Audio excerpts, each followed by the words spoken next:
Welcome to IBM Think 2023. AI-generated art. AI-generated songs. AI, what is that? It sure is a lot of fun. But when foundation models are applied to big business, well, you need to think bigger. Because AI in business needs to be held to a higher standard. Built to be trusted, secured, and adaptable. This isn't simple automation that is only trained to do one thing. This is AI that is built and focused to work across your organization. This isn't committing to a single system. This is hybrid-ready AI that can scale across your systems. This isn't wondering where an answer came from. This is AI that can show its work. When you build AI into the core of your business, you can go so much further. This is more than AI. This is AI for business. Let's create. Please welcome Senior Vice President and Director of Research, IBM, Dr. Darío Gil. Hello. Welcome, the last session of Think. And I understand some of you even had a drink. How special. So I hope you've enjoyed the last 2 days with us, and what an incredible year it has been for AI. You can really feel the change that is happening all around us, and there's just no denying that the pace of this technology continues to be accelerating, and that its implications are now so clear for all to see around the globe. I'm just fascinated by AI. And as a technologist, this level of excitement really comes about only maybe once or twice every decade. And I'm just thrilled to see all the possibilities that this technology is going to enable. Because it's really going to impact every industry, from customer care to transforming data centers and logistics, to medicine, to manufacturing, to energy, to the automotive industry, to aerospace, communications, you name it. It's really going to impact every one of our businesses and really touch every aspect of our lives. So it's really exciting. And while sometimes the pace of this technology can feel daunting and scary, the opportunities to harness foundation models and generative AI with proper governance, the opportunities are immense. The emergence of foundation models and generative AI is really a defining moment. And we need to recognize its importance. We need to capture the moment. And my advice is, don't be just an AI user. Be an AI value creator. Just think about it. As an AI user, you are limited to just prompting someone else's AI model. It's not your model. You have no control over the model or the data. Just think carefully about whether that's the world you want to live in. As an AI value creator, on the other hand, you have multiple entry points. You can bring your own data and AI models to WatsonX, or choose from a library of tools and technologies. You can train or influence training if you want. You can tune. You can have transparency and control over the governing data and AI models. You can prompt it too. Instead of only one models, you will have a family of models. And through this creative process, you can improve them and you can make them your own models. Foundation models that are trained with your data will become your most valuable asset. And as a value creator, you will own that and all the value that they will create for your business.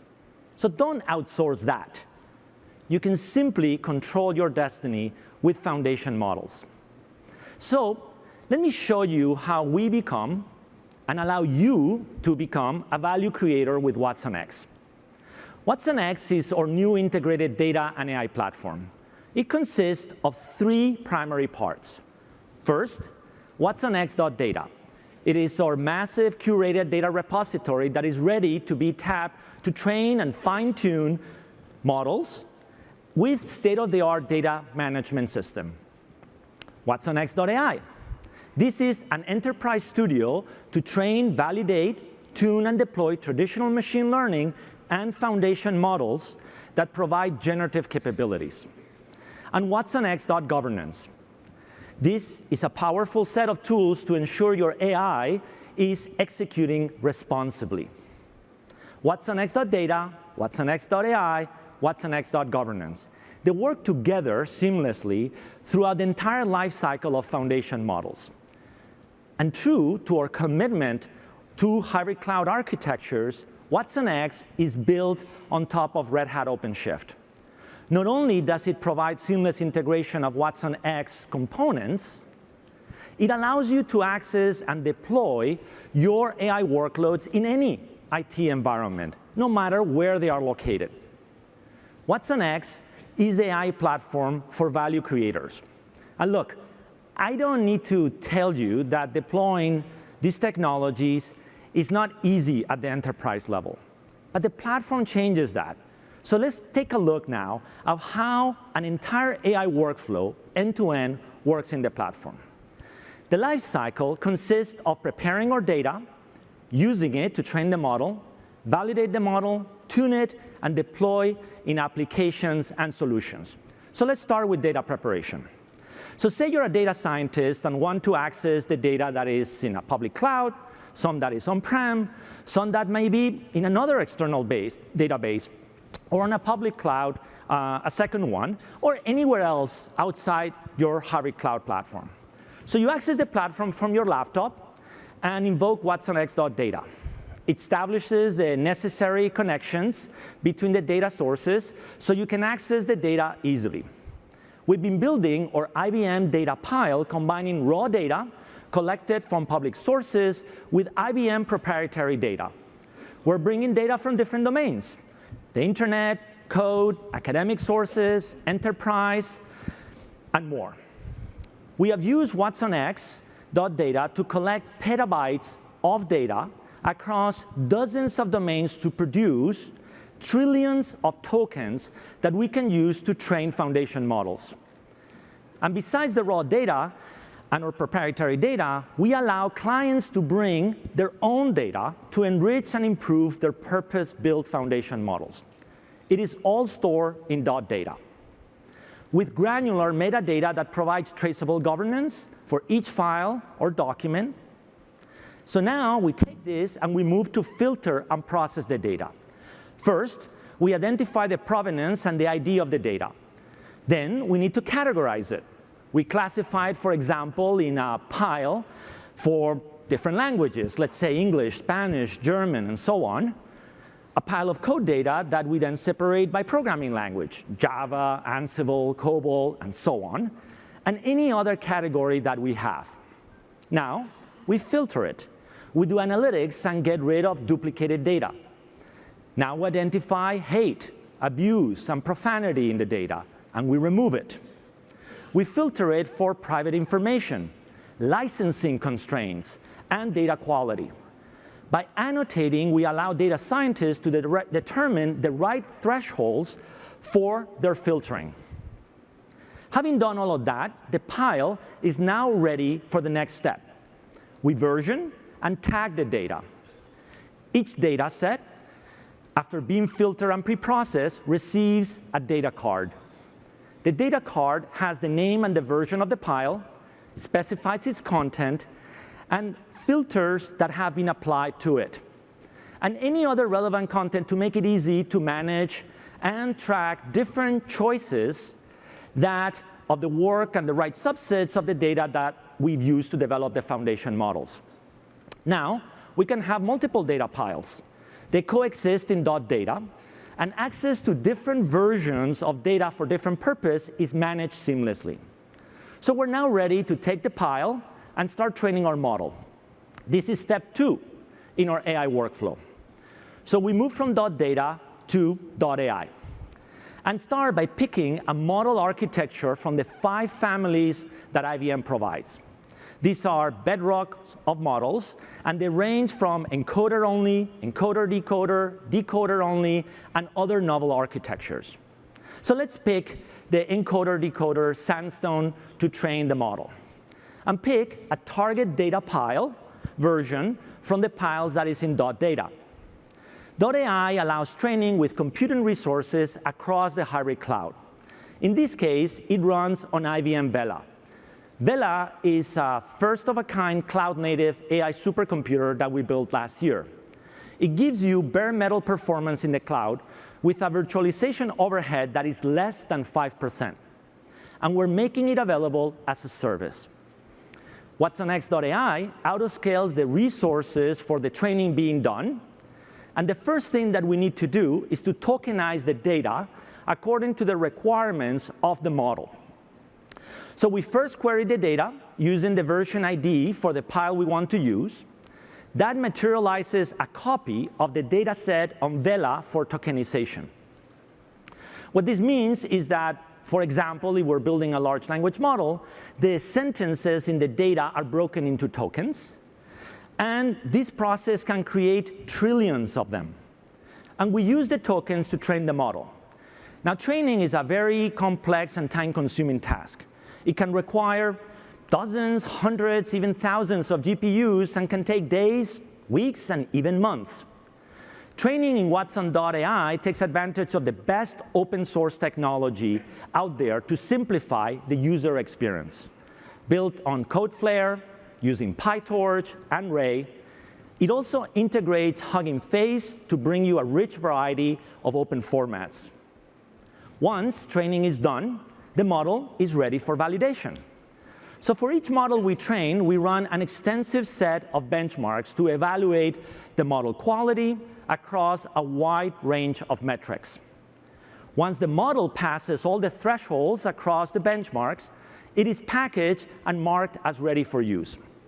For each model, we create a model card that lists all the details of the model. We will have many different models, trained on different piles, with different target goals. Next, we go to WatsonX.governance to combine the data card that has the detailed provenance information for the data pile that was used for training with the model card that has the detailed information on how the model was trained and validated. Together, they form a fact sheet. This fact sheet is cataloged in .governance and all the other fact sheets for all the models that we have available for use. Now, let's go on to tune the model that we just created. And what we mean by that is to adapt it to new downstream tasks, which is the basis for the large productivity gains that is afforded by foundation models. So say, in this case, you're a different persona. You're the application developer. So you can access WatsonX.ai and start by picking a model from the catalog to work with. We have a family of IBM models specialized for different domains. But we also have a rich set of open models because we believe in the creativity of the global AI community and in the diversity of models it offers. And we want to bring that to you. In this case, we picked Sandstone.3b from the IBM language models, which is the model that we just trained. We set up the options for tuning, the tuning approach. We picked summarization as an example, as the base model to use. Now we can access and use business proprietary data to tune the base model and for the task that we choose, whether that business data is located in anywhere in the hybrid cloud platform. So now we send prompts and tuning data, and that's used to tune the model in .ai. You get the outcome of the prompt on the model. This process happens back and forth many times, and in the end, you end up with a set of ideal prompts to use. The model is now specialized and ready to deploy. This is the final step in our AI workflow. The application where you want to use the foundation model can live in the public cloud, it can live on-prem, or on the edge. And you can really deploy and run foundation models efficiently wherever you need them. And the deployed model can be used in many different applications. So for example, we've embedded foundation models in Watson Assistant. For text generation in Assistant, you describe the topic that you want the assistant to handle. and it generates the corresponding conversational flow. We have an inference stack to scale the serving of the model in applications. It consists of state-of-the-art technology that has been field tested for scalable model serving.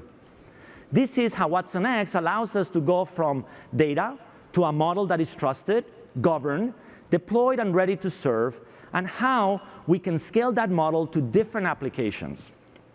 Once models are deployed, we continuously monitor them and update them in both .data and in .ai. We call this constant process or data and model factory. As WatsonX.governance monitors the models, if there's any change that may impact how the model can be used or performs, be it driven because we have new data that can be leveraged, or there's a change in some regulation or law or data licensing. Any change detected by the .governance process guides and processes the update to both the data and the model. The idea of the model factory is that that is central to solid and proper governance of AI. Now, all of these updates need to happen without disrupting the underlying applications that are leveraging the foundation models. And this data and model factory is in production today. We have already produced over 20 models across modalities like language, code, geospatial, and chemistry, and spanning different sizes of models from hundreds of millions to billions of parameters. We've infused these foundation models into IBM products, Red Hat products, and our partners' products. At IBM, over 12 foundation models are powering our IBM NLP library, which is used in over 15 IBM products and is available to ISVs. Granite models trained over code are part of IBM Watson Code Assistant, which has been applied in the Red Hat Ansible automation platform. And as you heard earlier in this event, SAP has partnered with us and is infusing foundation models into their solutions. So WatsonX is really ready for you to create value with AI. Now, to maximize what you can do and the innovations at your disposal, we believe that you should bet on community. Because the truth is, one model will not rule them all. And with the innovations and models that it develops, the open community is supercharging the value that you will be able to create. To be true to our belief in the diversity and the creativity of the OpenAI community, we're proud to announce our new partnership with Hugging Face. So let's invite to the stage co-founder and CEO of Hugging Face, Clem DeLong. Clem. Hey, Dario. Clem. Thanks for having me. First of all, welcome to IBM Think. We're just delighted to have you here. So let's begin by tell us a little bit about yourself and how and when you got interested in AI and how did Hugging Face get started? Yeah, thanks so much for having me. I actually started in AI almost 15 years ago. I look at the room at the time, we couldn't have filled it. Maybe it would have been 1%, 2% of the room at most. As a matter of fact, we weren't even calling it AI at the time. We were calling it computer vision. I was working at a French company. I'm French, as you can hear from my accent. And we were doing computer vision on device, on mobile.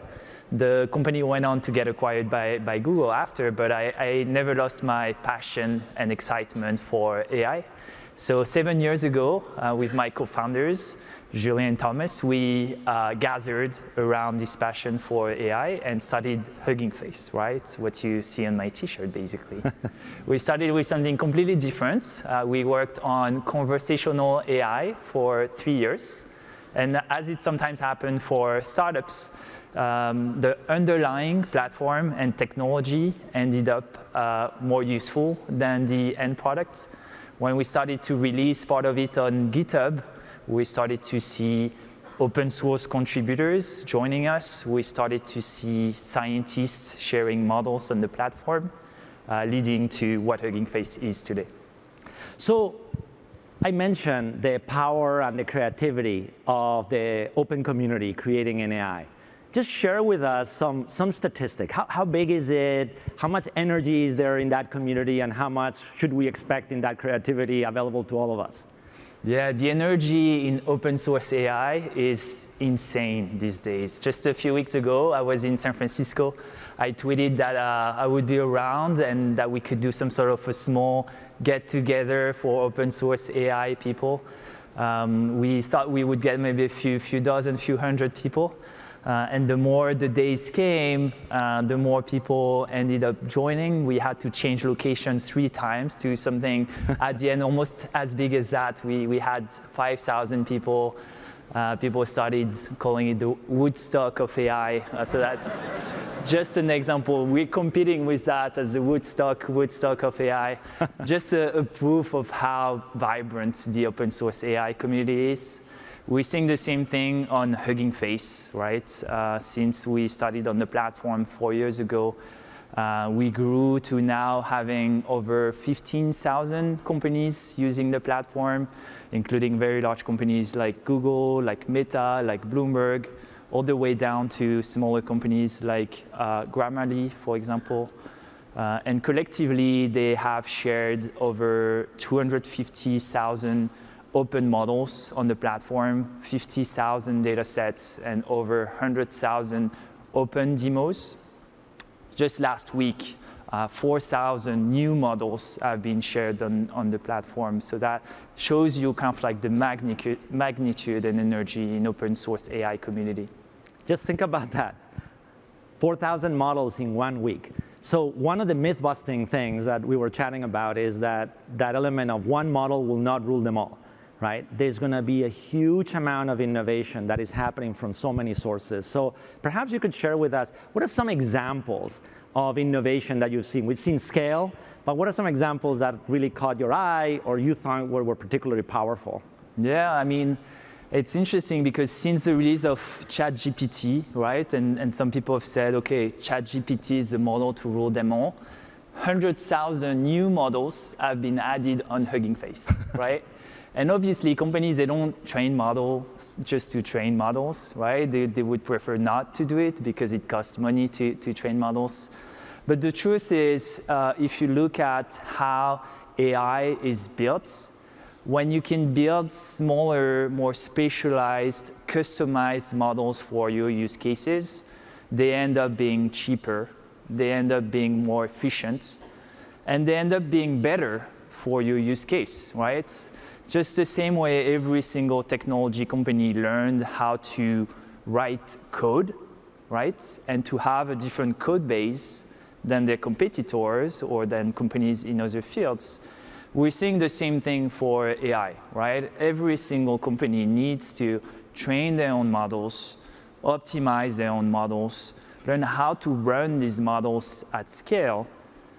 Every single company needs to build their own ChatGPT, because if they don't, they won't be able to differentiate. They won't be able to create the unique technology value that they've been building for their customers, and they'll lose control, right, if they start outsourcing it. So that's what we're seeing on Hugging Face and in the ecosystem as a whole. It's back to this philosophy of don't just be a prompt tuner user, right? Be a value creator with all of this. So let's talk about our partnership for a minute. Why are you excited about bringing the power of all of this community into WatsonX in the context now of an enterprise need and meeting the needs of our clients that are here or listening? Yeah, obviously, Hugging Face and IBM share a lot of the same DNA, right, around open source, open platform, kind of like providing extensible tools for companies. For me, one of the most iconic collaboration partnership of the last decade is IBM plus Red Hat. And hopefully, we're just at the beginning of it, but with this collaboration, we can do the same thing for AI. I think with this integration between WatsonX and Hugging Face, you kind of like get the best of both worlds in the sense that you get the cutting edge and the community and the numbers of models, data sets, apps of the Hugging Face ecosystem. And you get the security and supports of IBM, right? For example, we mentioned all the models. The IBM consultants can help you to pick the right models for you at the time that is going to make sense for your company. So you really get kind of like the perfect mix to get to what we were saying, meaning every one of you being able to build your own internal ChatGPT. So tell us, this is just great. I'm just delighted about those opportunities. And so tell us a little bit about what's next for Hugging Face. When you look over the next year or so, what excites you the most? Many, many exciting things for us. We've seen a lot of adoption, a lot of companies using us for text, for audio, for image. And now we're starting to see that expand to other domains. For example, we're seeing a lot of video right now. We're seeing a lot of recommender systems. We're seeing a lot of time series. We're studying a lot of biology, chemistry. We're really excited about it. We think ultimately AI is the new default to build all features, all workflows, all products. It's kind of like the new default to build all tech. So we're excited for this expansion to other domains. Also, we're seeing a lot of work around chaining different models. And in fact, at Hugging Face, we released today Transformers agents, which is a way to chain different models to build more complex systems that are achieving kind of like better capabilities. These are some of the things that we're the most excited about. So a lot there. So thank you, Clem. Thank you so much. And congratulations. Thanks. Thank you. So well, you saw how the platform works to enable the foundation model creation workflow end-to-end. And we talked about data. We talked about model architectures, the compute infrastructure, the models themselves, the importance of the open community. So now let me show you how to use and how you would experience WatsonX. And we're going to go inside the studio, inside WatsonX.ai. And from the landing page, you can choose to prompt models, to fine-tune models, or deploy and manage your deployed models. So here's an example of how you can use the prompt lab to do a summarization task. You give the model the text as a prompt, and the model summarizes it for you. In the case of a customer care interaction, it gives you the customer problem and the resolution according to the transcript of the interaction. In the tuning studio, as we saw before, you can set the parameters or the type of tuning that you want to do and the base model, and you can add your data. The studio gives you detailed stats of the tuning process and allows you to deploy the tuned model in your application. It's that simple. We took the complexity of the process away, so you only need to worry about creating value for your business. And here are some of our current AI value creators. SAP will use IBM Watson capabilities to power its digital assistant in their SAP solutions. You've been hearing about Red Hat, how it's embedding IBM Watson Code Assistant into the Ansible automation platform. BBVA is bringing their enterprise data to use with their own foundation model for natural language. Moderna is applying IBM's foundation models to help predict potential mRNA medicines. NASA is using our language models together with geospatial models we've created together to improve our scientific understanding and response to Earth and climate-related issues. And Wix is using foundation models to gain novel insights for customer care as they meet the needs of their customers. So what I encourage you is to join them and embrace the age of value creation with AI. A year ago, I stood on a stage just like this, closing Think. And I shared with all of the attendees that what was next in AI was foundation models. And maybe at the time it seemed a little bit abstract and sort of like this intellectual disposition about where things were going. But boy, what a year it has been. And it has been a big year for AI at IBM. So as we close our event this year, let me remind you of all the things that we have created and announced. We've announced WatsonX, a comprehensive platform that allows you to create and govern AI in real time so that you can move with urgency and capture this moment. We announced a family of foundation models, including IBM models, open community models, and how you can even create your own models. We announced our data model factory, using petabytes of data across multiple domains to create trillions of tokens to create our family of foundation models, and show how the factory continuously updates them when conditions change and brings a regular cadence of models to ensure proper governance. We told you about products where we have infused our foundation models, over 15 of them, including digital labor, Red Hat, products like Ansible Automation Platform, our partner products like SAP Solutions. We announced important collaborations to advance AI and bring it to the enterprise, Hugging Face, and long-standing collaborations and initiatives like PyTorch and Ray. We showed you some of the organizations that have become AI value creators with us. We're bringing IBM Vela, or cloud-native AI supercomputer, to train foundation models with bare metal performance while giving us the flexibility of the cloud.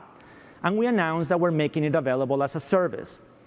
Last year, we launched the Telum in Z16.